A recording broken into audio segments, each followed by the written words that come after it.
Hello everyone, अपना reaction पर आपका स्वागत है। आज हम जिस वीडियो पर रिएक्ट करने जा रहे हैं उस वीडियो का टाइटल है हिंदू क्यों नहीं जा सकते मक्का मदीना में, why Hindu not allowed in Mecca Medina. तो देखते हैं किस तरीके की वीडियो है। अगर आप न्यू है चैनल पे, चैनल को सब्सक्राइब कर दीजिए, लाइक कर दीजिए, शेयर जरूर कर दीजिए। तो वीडियो को शुरू करते हैं।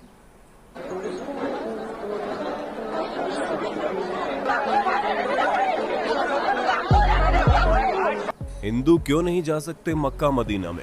दोस्तों, खबर आए दिन हमें सुनने को मिलती है कि मक्का मदीना जैसे पवित्र जगह पर भगवान शंकर को कैद करके रखा गया है। अब इस खबर को सुनकर लोगों के मन में सवाल उठता है, क्या वाकई में ऐसा है? और अगर ऐसा नहीं है तो फिर क्यों यहाँ पर मुसलमानों की लंबी चौड़ी भीड़ देखने को मिलती है? लेकिन क्या किसी हिंदू को मक्का मदीना के अंदर झांकने तक की इजाजत नहीं है? क्यों कोई हिंदू मक्का मदीना में प्रवेश नहीं कर सकता? दोस्तों, ये कुछ सवाल हैं जिन्होंने कभी ना कभी आपके दिमाग के साथ भी खेला होगा। पर चिंता मत करो, आज हम आपको इन सभी सवालों के जवाब तो देंगे ही, उसके साथ साथ ये भी बताएंगे मक्का मदीना और भगवान शंकर के बीच का आखिर कनेक्शन क्या है और क्यों ये बात बार बार आती है। दोस्तों, सच सच बताना, अगर आप सोशल मीडिया चलाते हैं तो आपने भी इस खबर के बारे में सुना होगा कि मुसलमान जिस काबा को अपनी सबसे पवित्र जगह मानते हैं उसके अंदर शिवलिंग मौजूद है। और तो और मुसलमान जिस जगह पर शैतान को पत्थर मारते हैं वो जगह कुछ और नहीं बल्कि भगवान शिव है, जिन्हें सऊदी के लोगों ने कैद करके रखा है, वो भी कई सालों से।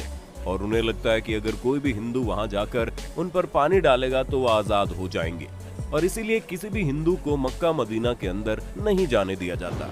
दोस्तों, दिमाग को हिला देने वाली बात है ये, लेकिन इस बात में कितनी सच्चाई है ये तो आपको हमारी वीडियो में पता चलेगा ही।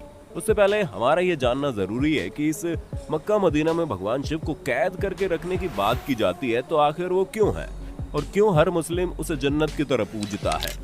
दोस्तों, मक्का मदीना सऊदी में मौजूद है और ये एक पूरी तरह से इस्लामिक देश है, जहां पहली बात तो किसी हिंदू को जल्दी से एंट्री नहीं मिलती, और अगर कोई हिंदू वहां चला भी जाए तो उसे सऊदी अरेबिया में दफनाने तक की जगह नहीं दी जाती। यहाँ पर पेट्रोलियम बहुत ही ज्यादा मात्रा में पाया जाता है, इसलिए ये दुनिया भर के विकसित देशों में से एक है।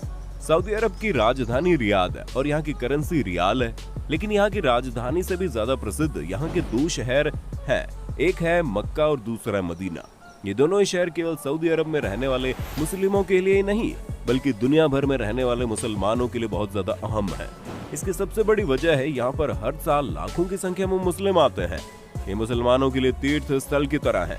जिस तरह हिंदुओं में ये मान्यताएं हैं कि 4 धाम की यात्रा कर लो तो इंसान के सारे पाप, सारे दुख दर्द मिट जाते हैं, ठीक उसी तरह इस्लाम धर्म में ऐसा माना जाता है कि मक्का मदीना जैसी पाक जगह के दर्शन करने के बाद इंसान खुदा के नेक बंदों में शामिल हो जाता है। यही वजह कि हर मुसलमान ये चाहता है कि वो जिंदगी में कुछ करे या ना करे, लेकिन मरने से पहले एक बार हज की यात्रा जरूर करे। अब ये जगह कितनी खास है इसका अंदाजा इस बात से लगाया जा सकता है कि मुसलमान चाहे दुनिया के किसी भी कोने में क्यों ना नमाज पढ़े, हमेशा काबा की ओर मुंह करके ही पढ़ते हैं। जैसे ही भारत में रहने वाले मुस्लिम पश्चिम की ओर मुंह करके नमाज पढ़ते हैं, क्योंकि हमारे देश में मक्का पश्चिम दिशा में है। और यही वजह है कि मुस्लिम ये भी मानते हैं कि पश्चिम की ओर मुंह करके झूठ बोलना गुनाह है। दोस्तों, जब लोग हज की यात्रा करके आते हैं तो वो काबा के चारों ओर चक्कर लगाते हैं, इसे तवाफ कहते हैं, और ये हज का सबसे खास हिस्सा होता है। साथ ही वो मदीना की जियारत करने जाते हैं। मदीना वो जगह है जहाँ पर पैगंबर मोहम्मद की कब्र बनी हुई है। दोस्तों, मक्का मदीना के बारे में आप लोगों ने काफी कुछ जान लिया, लेकिन सोशल मीडिया पर वायरल हो रही इन खबरों का सच जानना भी आपके लिए बड़ा जरूरी है, वरना कई सालों से लोग इस चीज पर विश्वास कर रहे हैं। पर दोस्तों, घबराने की बिल्कुल भी आवश्यकता नहीं है, क्योंकि इंटरनेट पर वायरल हो रही ये खबर पूरी तरह से गलत है। वैसे भी अगर आप सच्चे हिंदू हैं और ये बात मानते हैं कि शिव जी की तीसरी आंख जब खुलती है तो प्रलय आ जाता है, तो भला आप इस बात पर किस तरह यकीन कर सकते हैं कि कोई शिव जी को कैद करके भी रखेगा? वैसे अगर आप किसी और धर्म के भी क्यों ना हो, लेकिन एक ईश्वर के घर पर दूसरे ईश्वर को कैद करने वाली बात सरासर गलत लगती है। मुसलमान धर्म के लोग भले ही इस तरह की चीजों को करने की सोचें, लेकिन खुद अल्लाह उन्हें इस चीज करने की मंजूरी नहीं देता, क्योंकि ईश्वर को हम इंसानों ने बांटा है, भगवान के लिए तो सब बराबर है। ऊपर से ये कहा जाता है कि मक्का मदीना में साधारण मनुष्यों ने शिव जी को कैद किया है। मतलब ये तो वही बात होगी, लोगों ने ये कह दिया कि धरती गोल नहीं बल्कि चौकोर है। तो क्या आप मान जाएंगे और ये सोचने लगेंगे कि अगर उसने कहा है तो ऐसा जरूर होगा? आप खुद ही दिमाग लगाइए, पूरी दुनिया का विनाश करने वाले भगवान शंकर को कोई कैसे किसी चीज में कैद करके रख सकता है? वो अगर चाहे तो चुटकियों में ब्रह्मांड को हिला दे। ऐसे में भला भगवान शिव को कैद करके रखे जाने वाली बात किसी छोटे बच्चे की बचकानी हरकत से कम नहीं है। अब कई लोग इस बात को तो नहीं मानते कि वहां पर शिव जी को कैद करके रखा गया, लेकिन ये जरूर मानते हैं कि मक्का मदीना में शिवलिंग है। तो हम इस पर भी पुष्टि कर दें, ऐसा कुछ भी नहीं है। असल में मुसलमान जब हज यात्रा के लिए जाते हैं तो मक्का के पास स्थित एक इमारत में शैतान को पत्थर मारने की रस्म के साथ ही हज की यात्रा पूरी मानी जाती है। हालांकि शैतान को पत्थर मारने की रस्म पूरे 3 दिन की होती है, लेकिन ईद उल आधा यानी कि बकरीद के पर्व पर इस रस्म की शुरुआत होने के कारण सभी हज यात्री इस मौके पर ही शैतान को पत्थर मारने की रस्म पूरी करने की हसरत रखते हैं।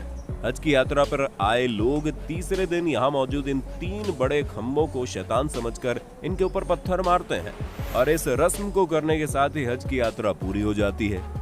अब कई सारे हिंदुओं का ये कहना है कि यही खंभे शिवलिंग है, इनके बीच शिवलिंग स्थापित की गई है। तो दोस्तों ऐसा बिल्कुल भी नहीं है, बल्कि इसका सच कुछ और ही है। जब अल्लाह ने हजरत इब्राहिम से कुर्बानी में उनकी पसंदीदा चीज मांगी, तो अब हजरत मोहम्मद के लिए इनकी इकलौती औलाद से ज्यादा पसंदीदा और क्या चीज हो सकती थी, क्योंकि इनकी औलाद काफी बुढ़ापे में पैदा हुई थी और हजरत इब्राहिम उससे प्यार भी बहुत करते थे, लेकिन वो खुदा के हुक्म को नहीं टाल सकते थे।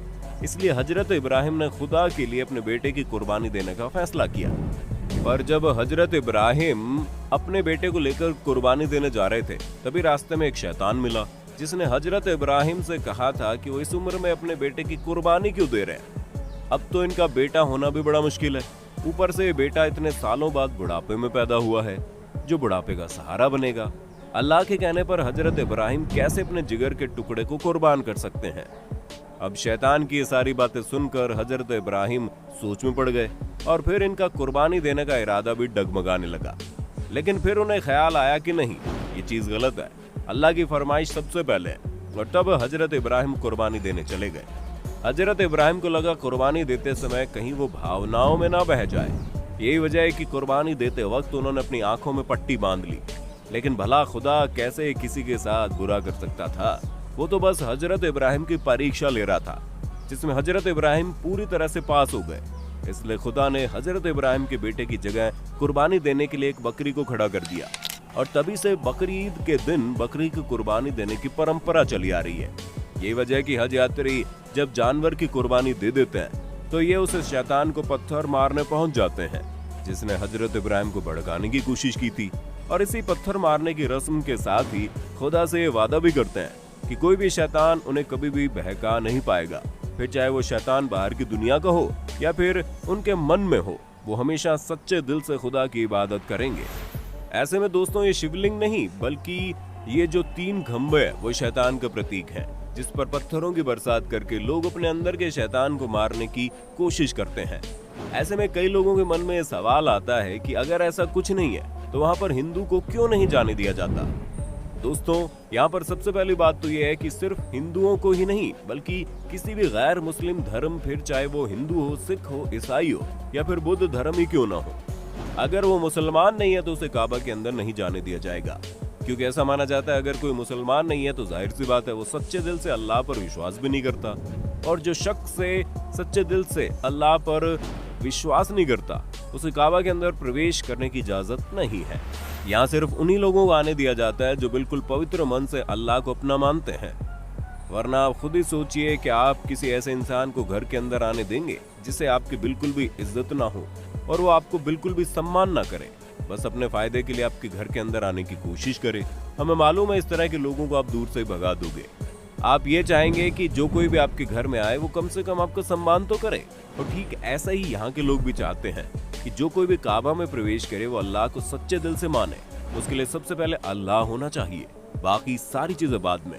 तो दोस्तों आपको मक्का मदीना से जुड़ी हर एक बात अच्छे से पता चल गई होगी। अब आपका इसके बारे में क्या कहना है कमेंट करके बताइए, और इसी तरह की इंटरेस्टिंग वीडियोस को देखते रहने के लिए चैनल को लाइक, शेयर, सब्सक्राइब करना बिल्कुल ना भूलें। धन्यवाद। दोस्तों आपकी स्क्रीन पे 2 और वीडियोस दिख रही है, जिसे देखने के लिए आप इस स्क्रीन पर क्लिक करें। दोनों देखिएगा, बहुत अच्छी वीडियो बनी है। अभी जैसे हमारे भविष्य पुराण में बताया गया है कि वहाँ पे त्रिपुरासुर नाम का एक राक्षस था, ठीक है। उसकी जब मृत्यु हुई थी तो फिर वो पूरा मतलब जो महादेव हैं, शिव जी हैं, उन्होंने पूरा तरीके से बता रखा है कि वहाँ एक महामद नाम का एक पिशाच बोल सकते हैं, मतलब हमारी लैंग्वेज में, क्योंकि ये भविष्य पुराण में जो लिखा हुआ है वो बता रही हूँ मैं।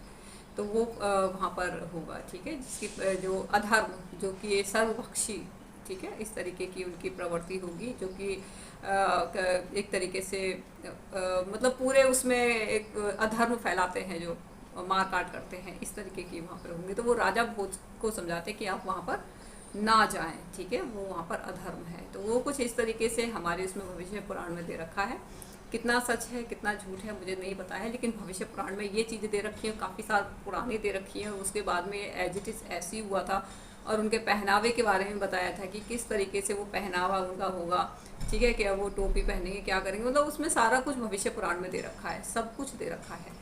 तो फिर बड़ा ही आश्चर्य होता है कि ये मतलब इतने टाइम पहले ये सारी चीज़ें जो वेदों में, मतलब उसमें भविष्य पुराण में ये सारी चीज़ें लिख दी गई थी, तो और भी जो उससे रिलेटेड चीज़ें होती हैं ना, उन पर भी ट्रस्ट होना शुरू हो जाता है, ठीक है। अब जैसे मक्का मदीना का बताया है कि वहाँ पर पहले हमारे उसमें बताया जाता है कि वहाँ पे शिव जी ही, मतलब मक्केश्वर महाराज, क्योंकि पहले सारे में सनातन धर्म ही था, ठीक है। उसके बाद में क्योंकि 1400 साल ही हुए हैं इस्लाम को आए हुए, तो आप आइडिया लगा सकते हैं कि इससे पहले सनातन धर्म ही था पूरे उसमें, ठीक है। तो वहाँ पे बताते हैं कि वहाँ पे 365 364 दिन पता नहीं कुछ इतनी मूर्तियाँ थीं, ठीक है, सबके दिन के हिसाब से वहाँ पूजा किया जाता था।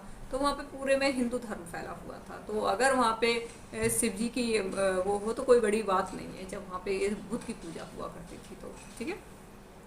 और भी कई मतलब वो मिलते हैं जिससे प्रूफ होता है कि भाई वो जो है शिव जी का ही वो है। वो अलग बात है कि ना माने, वो अलग बात है, अदरवाइज सारी चीज़ें तो यही प्रमाण देती हैं। अब उन प्रमाणों को आप मिटा दो या फिर ध्वस्त कर दो, ठीक है, जैसे कि आज से पहले होता आया है ये। अब आप इसी से आइडिया लगा लीजिए, वो हमारे यहाँ पे ये मथुरा में जो क्या बोलते हैं ज्ञान व्यापी मंदिर, ठीक है। आप ये जैसे कह रहे हैं कि किसी को भी कैद नहीं कर सकते, कैद क्या, कैद कोई, उनको तो कोई कैद नहीं कर सकता, लेकिन मैं उनकी मूर्ति की बात कर रही हूँ, उसको तो कैद किया जा सकता है ना, ठीक है। ये बातें करना बहुत आसान है कि भाई ईश्वर को तो कोई कैद कर ही नहीं सकता, लेकिन जिसको पूजते हैं आप उनको तो कैद कर सकते हो ना। जैसे कि अभी ज्ञान वापी मंदिर में शिवलिंग को वजू खाने में उसमें हाथ वाथ धोते थे, कुल्ला करते थे, वहाँ पे उनके शिवलिंग मिला है वहाँ पर, ठीक है। तो ये सारी चीज़ें हुई हैं, भारत में बहुत सारी चीज़ें हुई हैं इस तरीके से। अभी मथुरा में साफ दिखता है, ज्ञान वापी में तो क्लियर दिखता है कि नीचे मंदिर है, ऊपर से वो टोपी सी टांग दी है उसकी, वो गुंबद सा बना दिया है, तो क्लियर दिखता है, सबको पता है, ठीक है। और उसमें मथुरा में तो ये बातें कहना बिल्कुल ही मतलब बेबुनियाद लगती हैं मुझे तो, ठीक है। जो सच्चाई है, कड़वी होती है सच्चाई, लेकिन सच्चाई सच कड़वा होता है, लेकिन यही सच है, ठीक है। यहाँ पे हुआ है इस तरीके से, तो हमारा इस बात पे ट्रस्ट भी है, और हमारे भविष्य पुराण में जो लिखा हुआ है हम उसको मानते हैं। हमें नहीं पता कि आप क्या मानते हैं क्या नहीं मानते, लेकिन हमारे भविष्य पुराण में जो लिखा है हम उसे मानते हैं, ठीक है। और उसमें एक एक चीज़ सटीक जो भी लिखी हुई है वो ही एज इट इज़ है, ठीक है। और जैसे मथुरा में भी श्री कृष्ण का है मंदिर, वहाँ पे भी इन्होंने इस तरीके से गुंबद बना रखी है। तो हर जगह इन्होंने जैसे मंदिरों के ऊपर ही मस्जिदें बनाई हैं, तो कोई बड़ी बात नहीं है कि वहाँ पर इस तरीके से किया गया हो। हर जब यहाँ पे जीते जागते यहाँ पे कम से कम ज़्यादा नहीं 35-40 हज़ार मंदिरों के ऊपर ही मस्जिद बना दी गई। उसको टोपी को, मतलब जो मंदिर की जो चोटी थी उसको हटा के उसी के ऊपर एक गुंबद लगा दी, ज़्यादा मेहनत भी नहीं करनी पड़ी। जब इतने सारे प्रमाण हैं तो जायज़ सी बात है, ये कोई गलत नहीं हो सकता है, ठीक है। और फिर मैं भविष्य पुराण में भी लिखा हुआ है, तो अभी और आप बताएगा आपकी क्या राय है। मेरी तो यही राय है, क्योंकि मैंने इससे पहले भी जो वीडियो थी उस पर रिएक्ट किया था, भविष्य पुराण की जो वीडियो थी, क्या सारा कुछ उसमें बताया गया था त्रिपुरासुर के बारे में, ठीक है। तो आप बताएगा आपकी क्या राय है और कैसा लगा आपको हमारा रिएक्शन, और कितना सच है कितना झूठ है, ठीक है, किसी को पता है।